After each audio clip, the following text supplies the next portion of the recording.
Good morning actually afternoon, কারণ উঠেছি অনেকক্ষণ, রুমে ছিলাম না, শ্যুট চলছিল আমাদের পেজে দেখছি স্ট্যান্ড।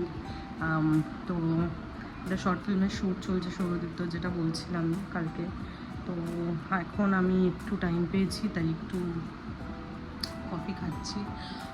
এবার কফিটা খেয়ে নিয়ে তারপরে দেখি টুকটাক কী কাজ করা যায়। আজকে এমনি ঘরে সেরকম কিছু কাজ নেই, কারণ ঘর আগোছালোই থাকবে, জানা কথা, যেহেতু শ্যুট চলছে। দুপুরের পরে আমাদের বেরোনোর কথা আছে, একটা শ্যুট লোকেশনে যাওয়ার কথা আছে। তো ওরা আপাতত একটা বাইরেতে গেছে, মানে বাইরের একটা লোকেশনে গেছে। তো ওরা আসুক, তারপরে দেখাচ্ছি। আর এই যে ইনি কালকে সারা রাত না খেয়েও এখনও ওনার দুষ্ট বুদ্ধি কম হয়নি। তো যাই হোক, কফিটা খাই। একটু রেডি হয়ে নিচ্ছি বেরোবো বলে, যেটা বলেছিলাম যে বিকেলে বেরোনোর আছে। এবারে আমি বুঝতে পারছি না কোনকে নিয়ে যাবো কি, দেখি। যা রোদ বাইরে, কালকে বৃষ্টি হয়েও কোনো লাভ হলো না। একটু চট করে রেডি হয়ে গেছি। এবার জাস্ট ওরা আসলেই তারপর আমরা হয়তো বেরোবো। তো ওখানে কী করছে, আমার ফুলের গাছের জলের জিনিস নিয়েও এরা কাজ করছে।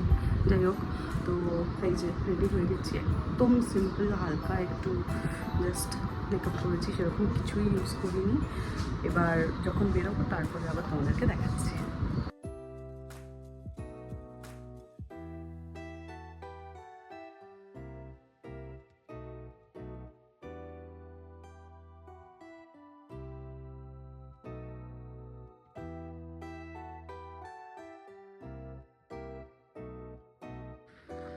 একটা ছোট্ট গ্রামে এসেছি আমরা এখন, কাছাকাছি শুটিং করার জন্য। তো শুটিং চলছে আর আমরা এই রাস্তা ধরে এখানে বসে আছি।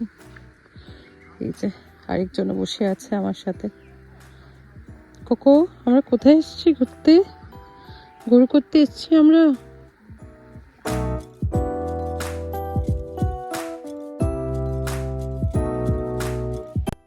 বাড়িতে আমরা ফিরে এসেছি। তো আর মাঝখানে কিছুই শ্যুট করা হয়নি, কারণ আমার শরীরটা একটু খারাপ লাগছিল। আর শ্যুটিংয়েও এত বেশি আমরা বিজি হয়ে পড়েছিলাম যে একটু টাইম লেগে গেল, ওই জন্য আর শ্যুট হয়নি।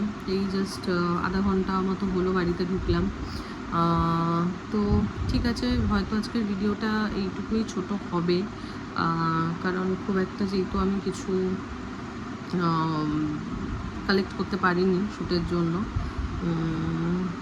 ঠিক আছে, দেখা যাক যদি আর টুকটাক কিছু তোমাদের সাথে শেয়ার করতে পারি। আদারওয়াইজ এটাই দি এন্ড হবে, মানে অলরেডি এটাই র্যাপ আপ করছি, বলে দিচ্ছি। তার কারণ হচ্ছে আমার মনে হচ্ছে আর আমি ফিল্মিং করতে পারবো না এর মধ্যে, মানে আজকের মধ্যে, কারণ একটু প্রচণ্ড হচপচ হয়ে আছে, যেহেতু বাড়িতেও শ্যুট হয়েছে, আউটডোরেও শ্যুট হয়েছে সারাদিন ধরে। তো প্রচণ্ড আগোছালো হয়ে রয়েছে সব কিছু, সেটাকে একটু বুঝতেও টাইম যাবে। ওই জন্য টাটা।